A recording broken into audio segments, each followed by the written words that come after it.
Assalamualaikum warahmatullahi wabarakatuh. Perkenalkan, nama saya Muhammad Fajar Ramadan, NIM 9010111970, jurusan Ekonomi Islam. Pada kesempatan kali ini saya akan coba menjelaskan mengenai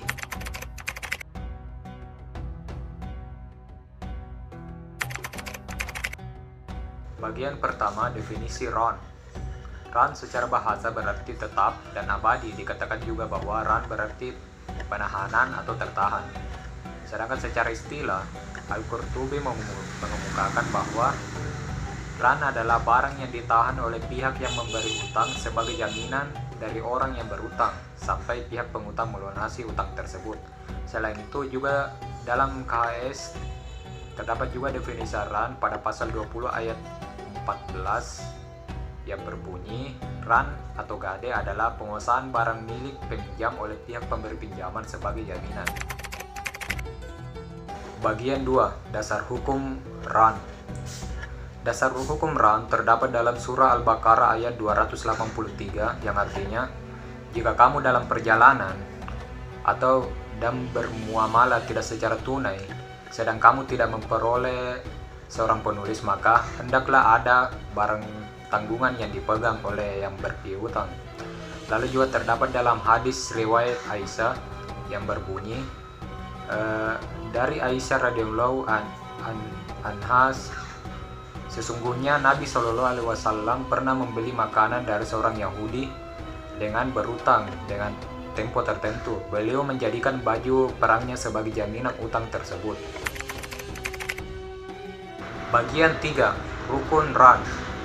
Rukun RON ada 5. Yang pertama adalah 1. Pemberi gadai atau rahin. 2. Penerima gadai atau murtahin. 3. Barang jaminan atau marhun. 4. Hutang atau marhun bihi. Dan yang terakhir adalah ijab qabul. Bagian 4. Syarat RON. Syarat RON dapat diklasifikasikan menjadi 4. Yang pertama adalah syarat bagi pihak yang berakad, yaitu yang pertama berakal, yang kedua balik, ketiga tidak dalam paksaan, dan yang keempat cacat hukum. Lalu ada pun syarat-syarat dari segi akad, yaitu akad tidak terikat dengan syarat tertentu, tidak tergantung pada suatu kejadian di masa mendatang. Lalu syarat dari segi utang, yang pertama adalah utang adalah hak yang harus dibayar. Yang kedua, jumlah utang dapat ditutupi dengan nilai barang yang digadaikan. Yang ketiga adalah hak utang harus jelas. Lalu syarat RON dari segi barang yang digadaikan. Yang pertama, barang yang dijaminkan harus ada dan nyata. Yang kedua, barang yang bernilai halal dapat dimiliki, disimpan, dan dimanfaatkan sebagaimana mestinya, serta tidak menimbulkan kerusakan. Lalu yang ketiga, barang yang merupakan hak milik secara sah dan kepemilikan sempurna. Yang keempat, objek harus dapat diserahkan saat transaksi. Yang kelima, barang tidak mudah rusak dan tahan lama.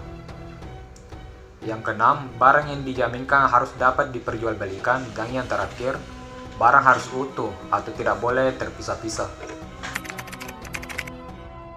Bagian 5. Implementasi RON dalam lembaga keuangan syariah, yaitu yang pertama, RON merupakan produk penunjang sebagai alternatif pegadaian, terutama untuk membantu nasabah dalam memenuhi kebutuhan insidentalnya yang mendesak. Lalu yang kedua, bank syariah tidak menarik manfaat apapun kecuali biaya pemeliharaan dan keamanan atas barang yang digadaikan.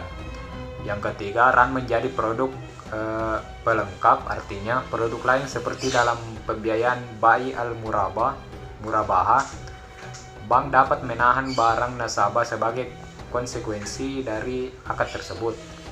Lalu yang terakhir, biaya yang dipungut dalam akad RON adalah biaya penitipan, pemeliharaan, penjagaan, serta penaksiran. Perbedaan utama RON dengan pegadaian konvensional adalah sifat bunga pada gade konvensional yang bias berakumulasi dan berlipat ganda. Pada akad RON, biaya hanya sekali dan ditetapkan di muka. Baik, itulah tadi materi yang bisa saya paparkan. Lebih dan kurangnya mohon dimaafkan. Terima kasih banyak. Assalamualaikum warahmatullahi wabarakatuh.